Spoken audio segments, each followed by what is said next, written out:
आणि आता पाहूयात इतर काही महत्त्वाच्या बातम्या महाफास्ट 50च्या माध्यमातून। पुण्याच्या बालेवाडीत आज लाडकी बहीण योजनेचा कार्यक्रमाला हजर न राहणाऱ्या बहिणींचे फॉर्म रद्द करण्याची धमकी। कार्यक्रमाआधी सुप्रिया सुळेंचा ट्विट करत आरोप। पुण्यात आज मुख्यमंत्री आणि दोन्ही उपमुख्यमंत्र्यांच्या उपस्थितीत लाडकी बहीण योजना शुभारंभ कार्यक्रम। दुपारी 12 वाजता कार्यक्रम पार पडणार। पुण्यातील लाडकी बहिणीच्या कार्यक्रम पत्रिकेत दुरुस्ती। लाडकी बहिणीच्या कार्यक्रम पत्रिकेत शरद पवारांच्या नावाचा समावेश। आधीच्या पत्रिकेत शरद पवारांचं नाव नव्हतं। महाविकास आघाडीतले सावत्र भाऊ महाविकास आघाडीला मत दिली तर ते सर्व योजना बंद करतील। चंद्रपूरच्या चिमूरमध्ये देवेंद्र फडणवीसांची टीका।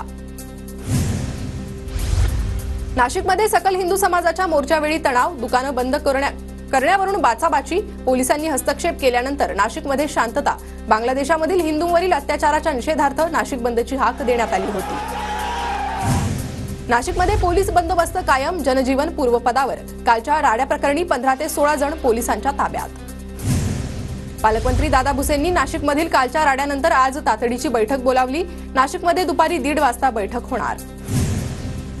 महंत रामगिरींचं वादग्रस्त विधान। पोलिसांकडून गुन्हा दाखल। वैजापूरमध्ये 19 ऑगस्टपर्यंत जमावबंदी लागू तर संभाजीनगर शहरात देखील तणावाचं वातावरण। वादग्रस्त वक्तव्याप्रकरणी रामगिरी महाराजांवर दुसरा गुन्हा दाखल। पुण्यातील कोंढवा पोलीस ठाण्यात रामगिरी महाराजांवर गुन्हा। मी जे बोललो ते बोललो। गुन्हा दाखल झाला असेल तर नोटीस आल्यावर बघू। हिंदू एकत्र राहावा हा उद्देश। गुन्हा दाखल झाल्यानंतर रामगिरी महाराजांचं वक्तव्य। गुन्हा दाखल झालेल्या रामगिरी महाराजांच्या कार्यक्रमाला मुख्यमंत्री शिंदेंची हजेरी। महाराष्ट्रात संतांच्या केसालाही धक्का लावण्याची हिंमत कोणी करू नये। मुख्यमंत्री शिंदेंचं वक्तव्य। राजकीय लोकांनी संतांबाबत बोलताना योग्य माहिती घेऊन बोलावं। देशहित न पाहता जाणीवपूर्वक हिणवण्याचा प्रयत्न कुणीही करू नये। रामगिरी महाराजांच्या वक्तव्यावर बच्चू कडूंची प्रतिक्रिया। रामगिरी महाराजांच्या समर्थनार्थ अहमदनगरमध्ये आज मोर्चा। सकल हिंदू समाजाच्या वतीनं मोर्चा। सोशल मीडियावर पोस्टर व्हायरल। संजय मंडलिक गट आणि संजय बाबा घाटगेंचाही हसन मुश्रीफांना पाठिंबा। कागल विधानसभा मतदारसंघात समरजित घाटगे आणि मुश्रीफांमध्ये लढत होण्याची चिन्ह। आर्थिक नियोजन धाब्यावर बसून घोषणांचा पाऊस। सामनाच्या अग्रलेखातून राज्य सरकारवर जोरदार निशाणा। केंद्रीय मंत्री नितीन गडकरी आणि शरद पवार आज वर्ध्यात एका मंचावर समीर देशमुख अमृत महोत्सवाच्या कार्यक्रमाला हजेरी लावणार। पंतप्रधान नरेंद्र मोदी 25 ऑगस्टला जळगाव जिल्ह्याच्या दौऱ्यावर। मोदींच्या दौऱ्यापूर्वी नारपार गिरणा खोरे बचाव कृती समिती आक्रमक। काळे झेंडे दाखवणार। उन्मेष पाटलांचा इशारा। हिंगोली विधानसभेच्या जागेवरून भाजपमध्ये रस्सीखेच। तानाजी मुटकुळेंविरोधात भाजपचे रामदास पाटील सुमठाणकर इच्छुक। रामदास सुमठाणकर यांनी लोकसभेला अपक्ष उमेदवारी अर्ज भरला होता। निवडणूक आयोगाचे आभार। त्यांनी शोभेल असं चिन्ह आम्हाला दिलंय। आता आम्ही खऱ्या अर्थानं चौकार षटकार मारणार। बॅट चिन्ह मिळाल्यानंतर बच्चू कडूंची पहिली प्रतिक्रिया। आम्हाला उभाटा किंवा काँग्रेसचा त्रास नाही तर प्रायव्हेट कंपनीचा त्रास। नाव न घेता आमदार गणेश नाईक यांना प्रायव्हेट कंपनी म्हणत शिवसेना शिंदे गटाच्या जिल्हा प्रमुख विजय चौगुलींचा टोला। अत्यावश्यक सेवा वगळून राज्यभरातील निवासी डॉक्टरांचं आज कामबंद आंदोलन।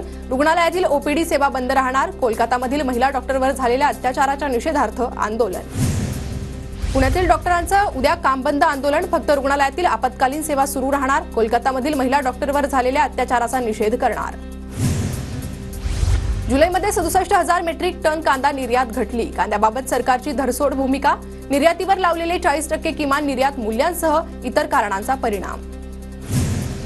पूजा खेडकर 14 ऑगस्ट रोजी सुनावणीसाठी गैरहजर। 2 दिवसात हजर राहण्याची केंद्रीय कार्मिक मंत्रालयाची नोटीस।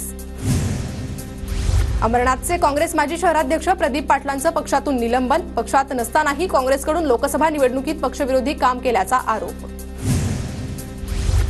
पाणी पुरवठ्याच्या तक्रारींचे तातडीनं निवारण करा। पालिका आयुक्त भूषण गगराणी यांचे निर्देश।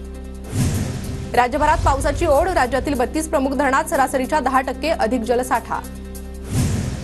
पुणे जिल्ह्यात यंदा चांगला पाऊस। पुढील 5 दिवसासाठी पुणे शहरासह जिल्ह्यात पावसाचा अंदाज। हवामान खात्याचा अंदाज। पुण्यातील कल्याणीनगर पोर्श कार अपघात प्रकरणातील 6 आरोपींच्या जामीन अर्जावर युक्तिवाद पूर्ण। 20 ऑगस्टला निकाल देण्याची शक्यता। पुणे जिल्ह्यात 2 गावांना 100% सौर ऊर्जेद्वारे वीज पुरवठा। गावांमधील पाणी पुरवठा आणि दिवाबत्ती योजनांच्या सौर ऊर्जाकरणासाठी शासकीय निधीतून पैसे उपलब्ध करण्यात येणार। बुलढाण्यात कृषी सहाय्यक संघटनेचं कामबंद आंदोलन। ई पीक पाहणी दरम्यान येणाऱ्या अडचणी सोडवा। कृषी सहाय्यक संघटनेची शासनाकडे मागणी। परळीच्या वैद्यनाथ इन्स्टिट्यूट ऑफ नर्सिंग कॉलेजचे परळी तहसील कार्यालयावर मोर्चा, कोलकाता घटनेच्या निषेधार्थ मोर्चा. लातूरमध्ये घरकाम करणाऱ्या महिलांचं आमरण उपोषण, उपोषणकर्त्या महिलांची चौथ्या दिवशी प्रकृती खालावली. घरकाम करणाऱ्या महिलांसाठी आर्थिक विकास महामंडळ स्थापनेची मागणी. बुलढाण्याच्या देऊळगाव राजा येथील डॉक्टर असोसिएशनचा निषेध मोर्चा, कोलकातामधील महिला डॉक्टरवर झालेल्या अत्याचाराच्या निषेधार्थ आंदोलन. लातूरमध्ये डॉक्टरांच्या संघटनांचा कॅन्डल मार्च, कोलकातामध्ये महिला डॉक्टरवर झालेल्या हत्या आणि अत्याचाराच्या घटनेचा निषेध, डॉक्टर संपावर. बारामतीच्या महिलांनी 25,000 राख्या मुख्यमंत्री आणि दोन्ही उपमुख्यमंत्र्यांना पाठवल्या. लाडकी बहीण योजनेचे पैसे खात्यावर जमा झाल्यानं महिलांनी मुख्यमंत्री आणि दोन्ही उपमुख्यमंत्र्यांचे आभार मानले. लाडकी बहीण योजनेचे पैसे काढण्यासाठी वृद्धाचा रात्रभर बँक बाहेर मुक्काम. जळगावच्या मुक्ताईनगरमधील कुऱ्हा सेंट्रल बँकेच्या समोरील प्रकार, महिलांवरही रात्री बँकेबाहेर मुक्काम करण्याची वेळ.